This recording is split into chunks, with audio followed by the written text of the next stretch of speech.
Cameraman হচ্ছে সব চাইতে বাজে ছিলে। তুই মাকে বললি কেন? আমাদের মুখ্যমন্ত্রী পার হচ্ছে, আমি মরতাম তবু মানা যায়। আমার মা গেলে কি হবে?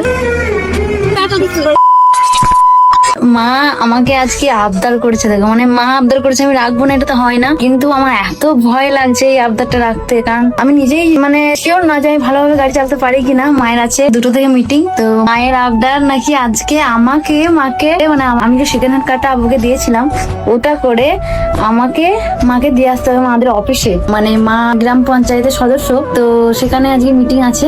মায়ের আবদার হচ্ছে আমাকে নিজে ড্রাইভ করে দিয়ে আসতে হবে। আমি মাকে এত বলছি না তুমি ভাইয়ের সঙ্গে চলে যাও বাইকে করে, ওটাই ভালো হবে, বা বাসে চলে যাও। আমি পারবো না, কারণ আমি যদি কোথাও কিছু হয়ে যায় তখন আমার মায়ের ক্ষতি হবে, সেটা একদমই চাই না। আমি মানে রিস্ক নিতে পারছি না, কিন্তু মা এতটা আবদার করেছে, মানে আমাকে বলছে না আমার এটা ইচ্ছা, যদি আমি মারা যাই তখন আমার এই ইচ্ছাটা পূরণ হবে না, হেন তেন এইসব বলছে। তো আমাকে এত খারাপ লাগছে।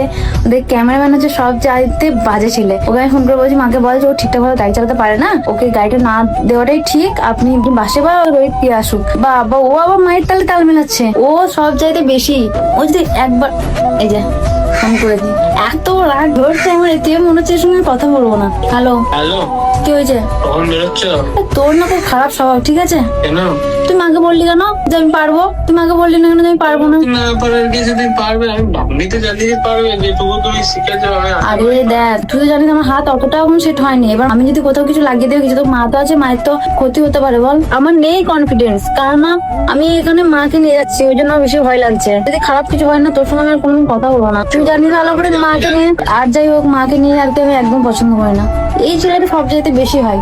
দেখা যাক পারি কি পারি না, আমাকে এত ভয় আমার কোনোদিন লাগেনি, আজকে যেটা লাগছে। আমি চাই না যে আমার কারণে মায়ের কোনো ক্ষতি হোক। আমার নিজের কিছু হলে আমি কোনো রকম ভাবে সহ্য করে নেবো, কিন্তু বিশ্বাস করো মায়ের যদি কিছু হয়, তাও আবার আমার ভুলের জন্য, তাহলে সেটা আমি কোনো দিনও মেনে নিতে পারবো না। কেন জানি না আমি আমার মাকে এতটা বেশি ভালোবাসি। আজ পর্যন্ত আমি এমন কোনো কাজ করিনি যেটার জন্য আমার মায়ের কোনোদিন খারাপ লাগতে পারে। যাই হোক, এদিকে কিছুটা রাস্তা আসার পরও আমাদেরকে দাঁড়িয়ে পড়তে হয়। মায়ের মিটিং এ লেট হয়ে যাচ্ছে, এদিকে আমাদের মুখ্যমন্ত্রী পার হচ্ছে, ওই জন্য আমাদেরকে এখন লাইনে দাঁড় করিয়ে দিয়েছে।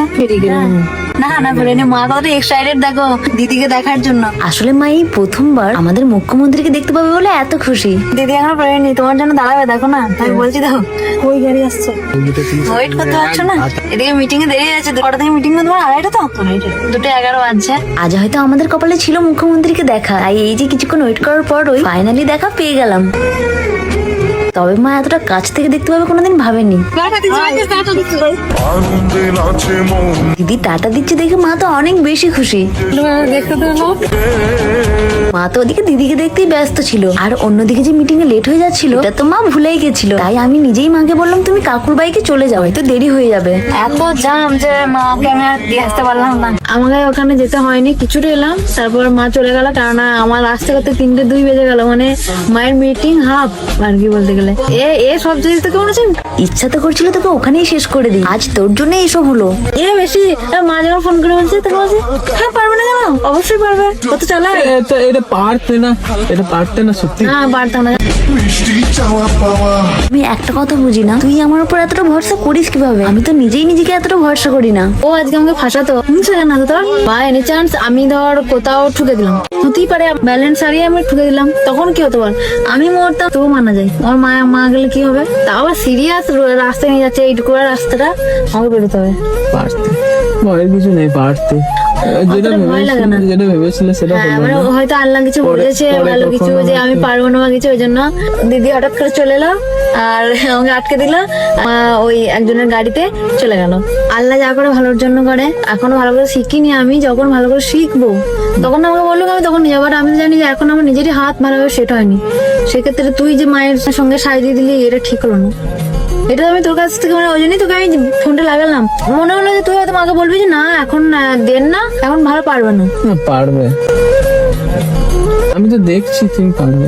যাই হোক, মায়ের একটা স্বপ্ন পূরণ হলো। মায়ের মানে কি দিদিকে বহুত পছন্দ, ও যখন দিদিকে দেখতে হয়েছে ওরে বাবারে খুশি, আবার দিদি আমার হাই দিয়ে দিয়েছে, মানে ব্যাস ওই রাতের ঘুম হয় না, আজকে উঠে গেছে। অনেক তাড়াতাড়ি পেরোলো, শুধু এইটুকু দেখতে পেলাম। হ্যাঁ মানে এরকম হাই করলো, মানে ক্যামেরায় মনে হয় আসেও নি, মানে বহুত তাড়াতাড়ি গেল তো। আর যতই হোক একটা সেফটির ব্যাপার থাকে, কার মনে কি আছে কেউ জানে না, তার জন্য দিদি অনেক তাড়াতাড়ি পেরিয়ে গেল। নেক্সট টাইম কখনো মাকে আমি চাপাবো যখন আমি খুব ভালোভাবে শিখে যাবো তখন। আর যাই হোক, আর কিছু বলার নেই। ব্লগটার মধ্যে আমি ভাবলাম হয়তো কিছু একটা ইন্টারেস্টিং হবে, বাট কিছুই হলো না। পারলে কষ্ট করে দেখে নেবে, কষ্ট করে কত দেখবো। যাই হোক, টাটা।